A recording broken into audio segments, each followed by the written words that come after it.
Hello, good morning, good afternoon, good evening, wherever you are. My name is Dr. Kogan. We already met in Module 1. I want to welcome everybody back and also express appreciation for all your honesty. I've learned a lot from you in Module 9, and this is a continuation.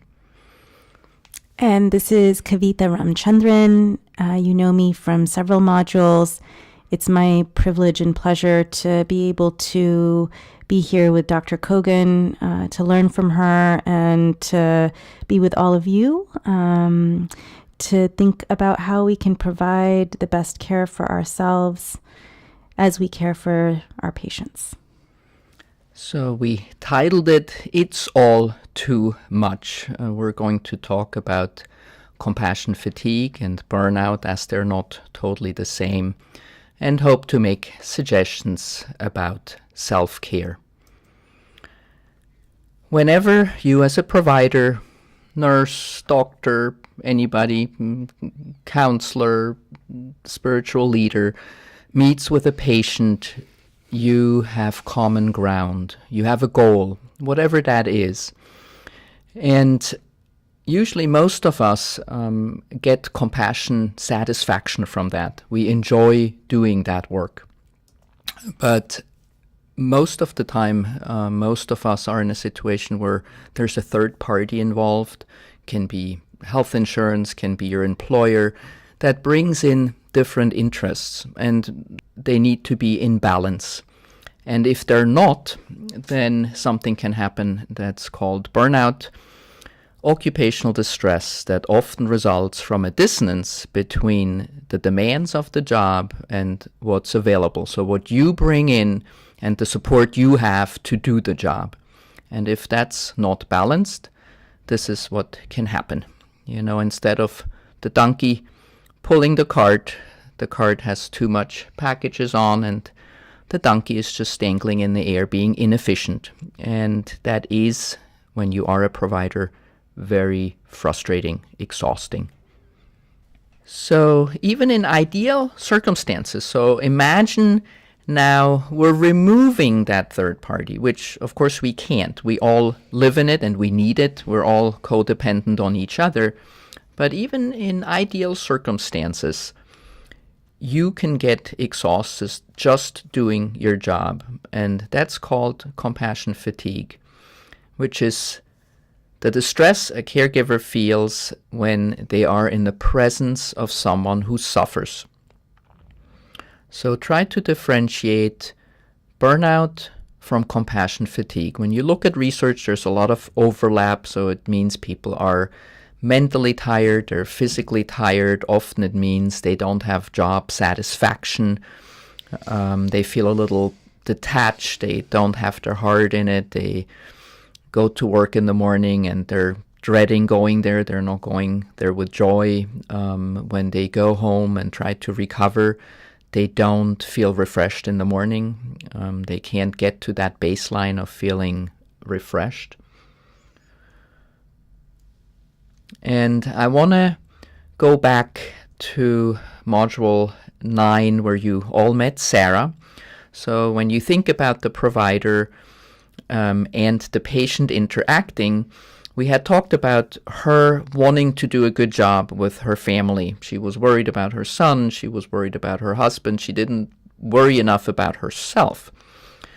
And when you look at the provider slide, it's actually very similar. We as providers want to do a good job, but emotionally we often get frustrated. We get irritable when we are burned out or feel compassion fatigue, and physically all the things that I described earlier can happen that then don't allow us to do the job we really want to do for our patients. And now imagine if a provider and a patient have to reach a goal together and they both are in that state, that's not always the best outcome.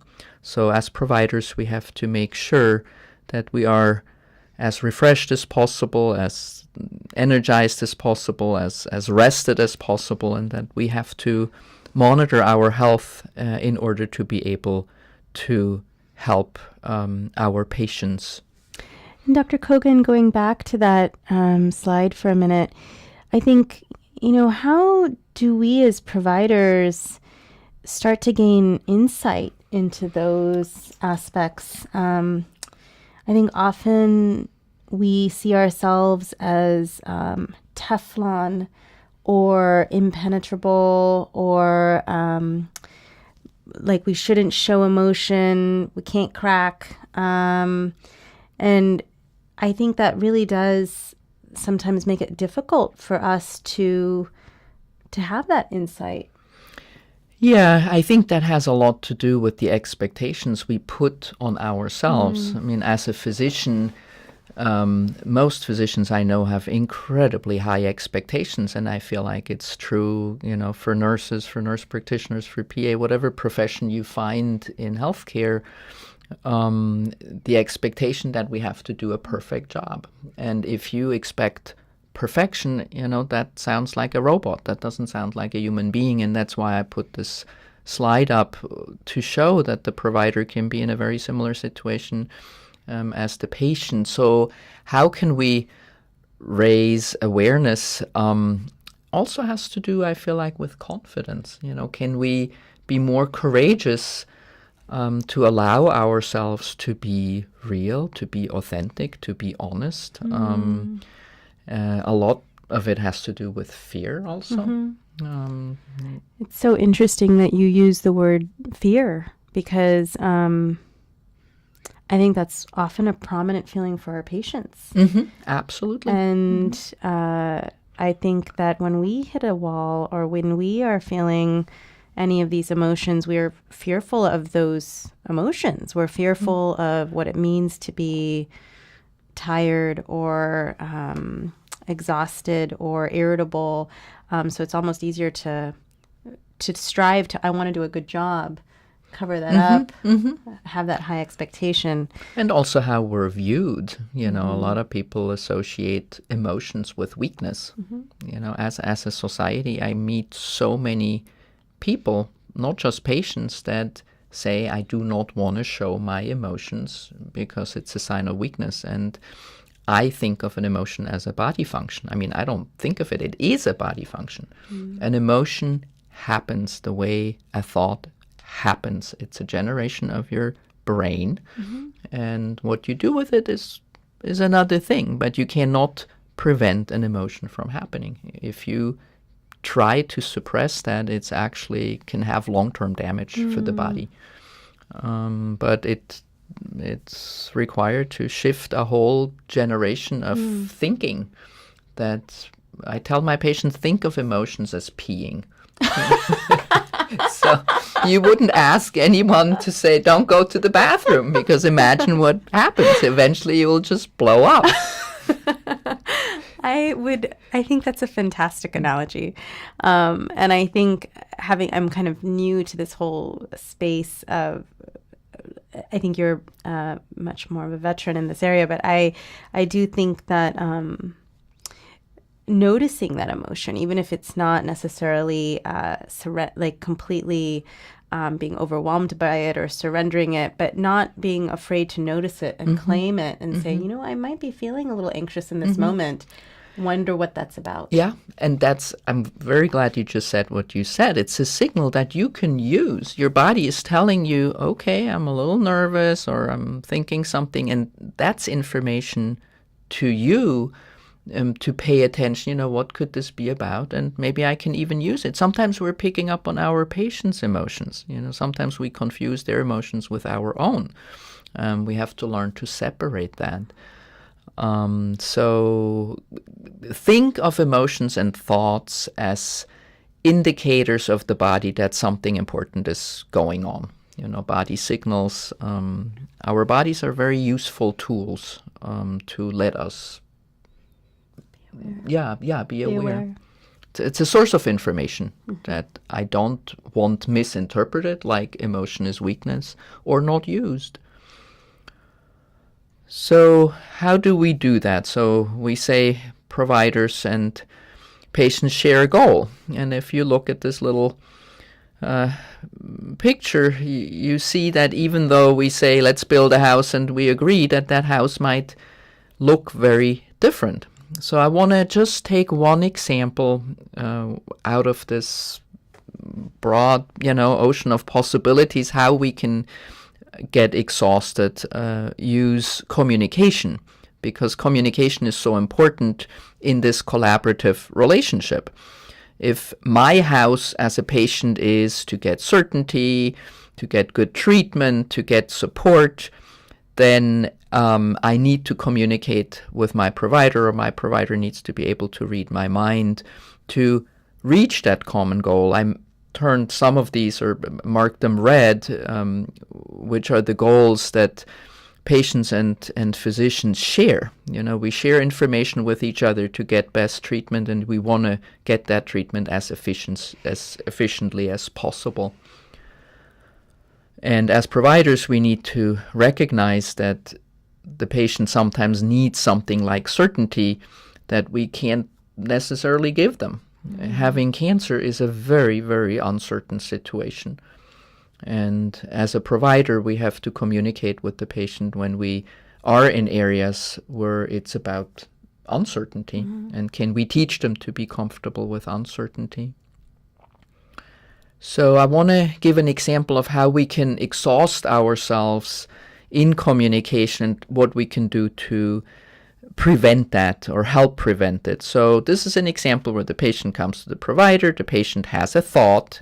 He expresses the thought, "Doctor, you will cure me," right? And it expresses stress. We talked in Module 9 about sympathetic activation. It's an expression of wanting to trust the doctor, want to feel safe.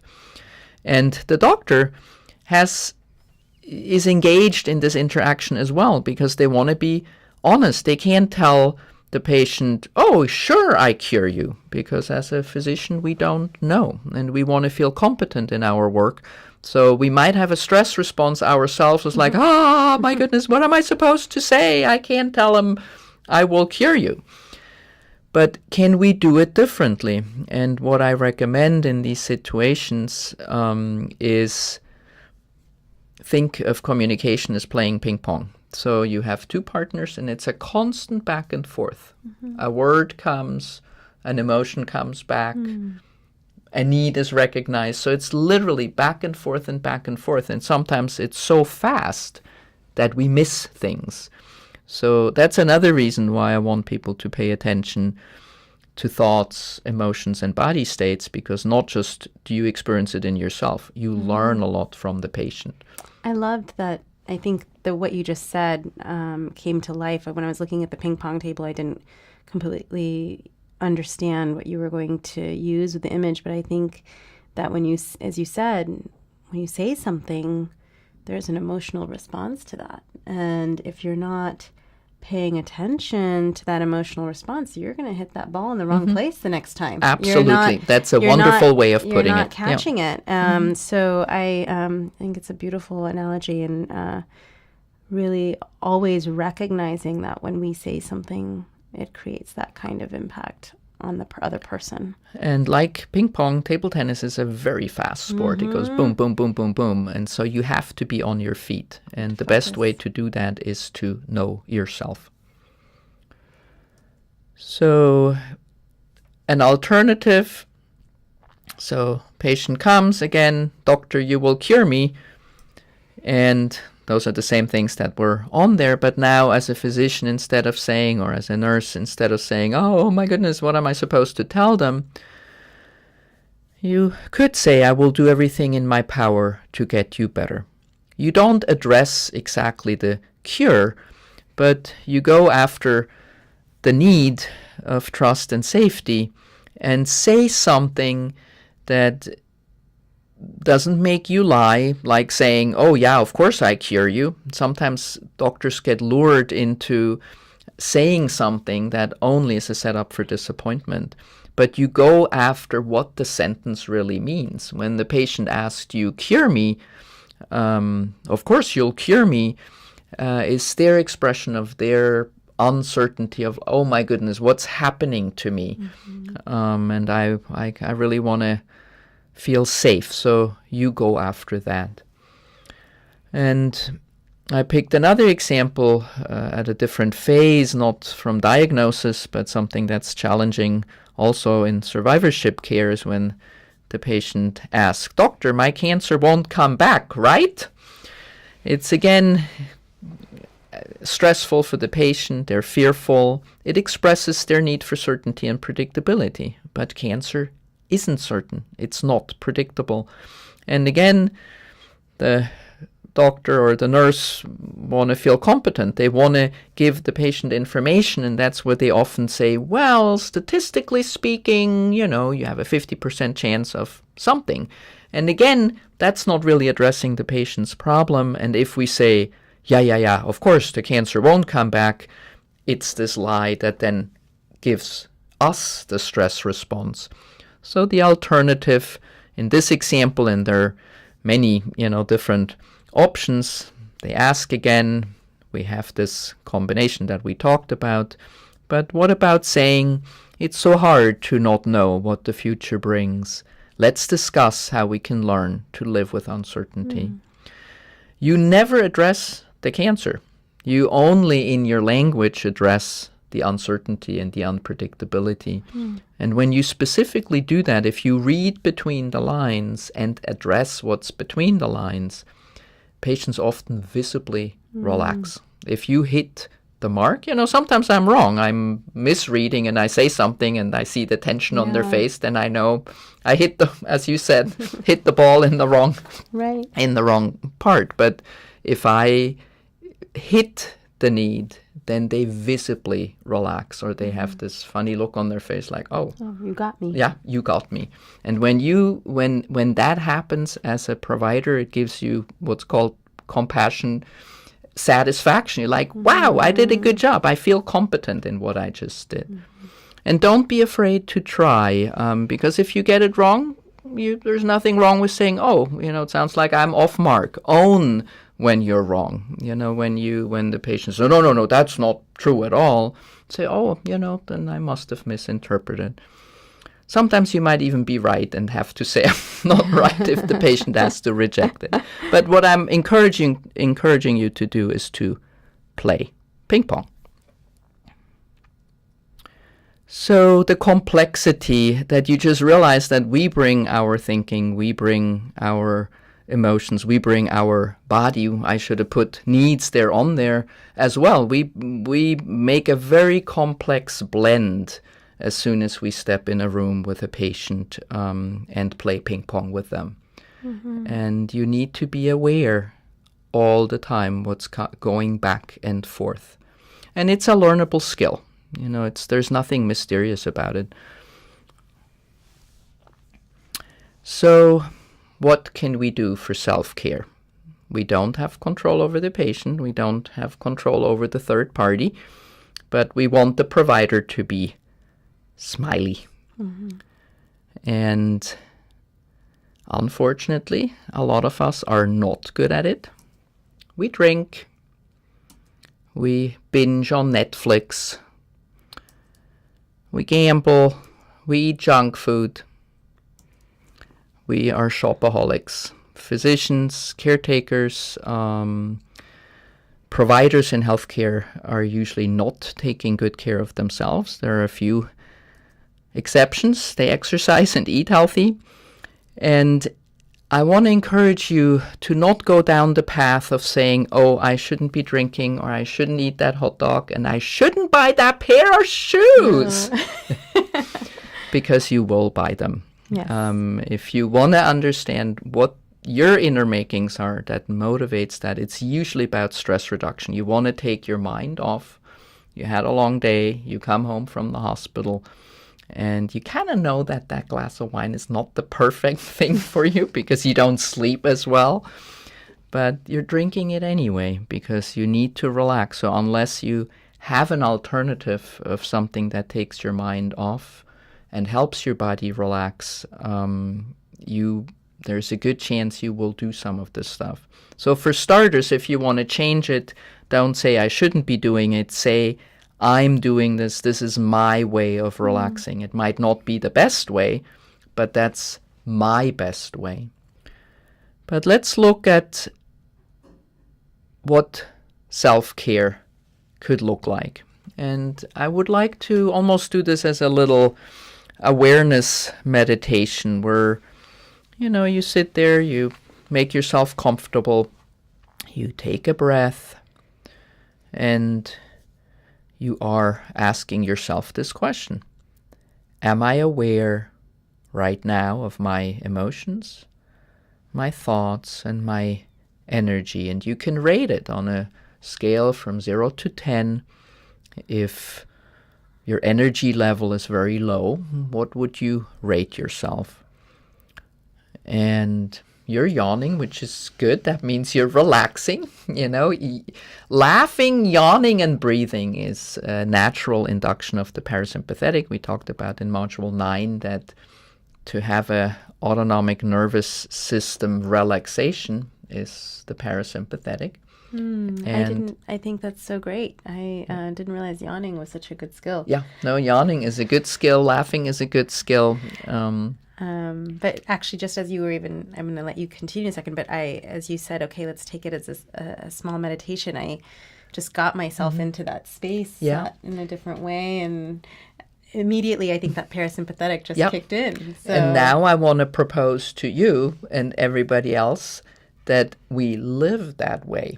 So we're setting time aside to get into that relaxed space. How come we're not working in that relaxed space? That would be so amazing. Well, I have good evidence that it's a good thing to do, because if you work in a sympathetic state, in a stress state, it affects your thinking. So people don't think as well if you're sympathetically aroused. So I can now make a case that you, throughout the day, take a minute whenever you can, take a breath. Do I have an emotion? What am I thinking right now? Is my energy at 10 as a maximum, or is it 0 and I just want to sit down and never get back up? I also want you to take a moment and say, do I have the ability to say no? In healthcare professions, attracts people that are compassionate, that are empathetic, that want to help. And unfortunately, that often comes with an inability to say no. Have you caught yourself at work? You're kind of already exhausted and someone says, hey, Kavita, could you do this one, that talk the other day? And you just said yes. And you go home and then you wonder, did I just say yes? I can't really do it. I already have X, Y, and Z to do. Mm-hmm. What was it in me that just said yes? So in this awareness of I said yes to fulfill my need for pleasing, or my need for success, or my need for ambition, or my something. Our behavior is motivated. When we say yes, even though our bodies say no, our minds sometimes overrule the bodies. And what's the motive to overrule the body that already said, I'm going to bed? And even if you have the ability to say no, when you say, sorry, I can't take on this talk, are you walking away feeling guilty? And a lot of people want to say no, but the feeling that it evokes to say no is so unpleasant that they say yes, simply to avoid the feeling guilty. I resonate so much with all of these. Mm-hmm. I think others probably on the course probably will resonate as well. Yeah, and I think the important thing is that as healthcare providers, we gotta, pull our own ears and kick ourselves in the shin for doing this. How come we are in a profession where we then claim to be promoting health for others, but doing it in a state where we can't provide optimal health for others because we're not healthy ourselves. So it's from a efficiency perspective would make a lot of sense to provide care being healthy. Have to be healthy. I am a better provider. I mean, that's what's inspired me to change the paradigm, that I just noticed that I provide better care. And that inspires me, and that makes it worthwhile. Do I do what I can and not what I think I should? It's a little bit in this category of saying yes and no and feeling guilty. Most people I know in this profession overextend themselves. They pretend they can. They follow the paradigm, I should do this, I should do this. They don't really question it. They do it. But it's more than they can. And then they get to a point, usually it takes a few years, where they burn out, where they hit a wall. In academia, 50% of physicians on average are burned out. It varies a little bit. Oncologists on average are more burned out. Primary care, more burned out than others, but it's at least 50% in most physicians. And what makes matters worse is that within 10 years of being in academic medicine, 50% leave academic medicine and 40% leave medicine altogether. So you have 4 out of 10 physicians that within 10 years of starting their career leave their career. And for someone who went to school for 30 years, there is a mismatch. We put so much energy into it. In America, also a lot of money. We walk away with a lot of debt. To then leave the profession within 10 years does not make sense to me. So going forward, can you do what you can rather than what you think you should? And this is along those lines. Am I realistic about what fits in a day? 8 hours of sleep, 8 hours of work, and 8 hours of something else. And as you fit the things in the day, can you do them competently? Something I noticed that as people rush through the day and put more in than they can, the quality of their work goes down. And the other thing is they're more stressed about it. So they rush through their day, and then the quality of their work goes down, and they don't feel balanced about it either. I like the fact that you use the word peacefully. I think that really resonates in my heart. I think that to go through your day with a sense of peace and calm goes back to what you said about invoking that parasympathetic system kind of throughout the day, not necessarily carving out 20 minutes for a mindfulness app or, the deep breath in the chair and then racing off to do something else. But really, are you invoking that parasympathetic response, that mindfulness practice, that peacefulness throughout every action? And I think that's so critical. I think the only way that you can sustain such a challenging job, that of taking care of people who are really confronting their most intimate fears, and holding them and being there with them is to do that. Otherwise, this is not sustainable. And the last one is that I always go after the word should. If I hear someone use the word should, I know the chances of them doing what they say they will usually isn't. If someone tells me I should exercise, then they usually won't. So for me, the word is an indicator talking about awareness. When people use that word, then I challenge them, saying, what happens if you say, I will exercise? So if we go back to this meditative state, to say, I should exercise or I should eat healthy is different than saying, I will eat healthy. And to just go through that practice of catching your own shoulds. If you use that word a lot, then I propose that you become reflective about that practice.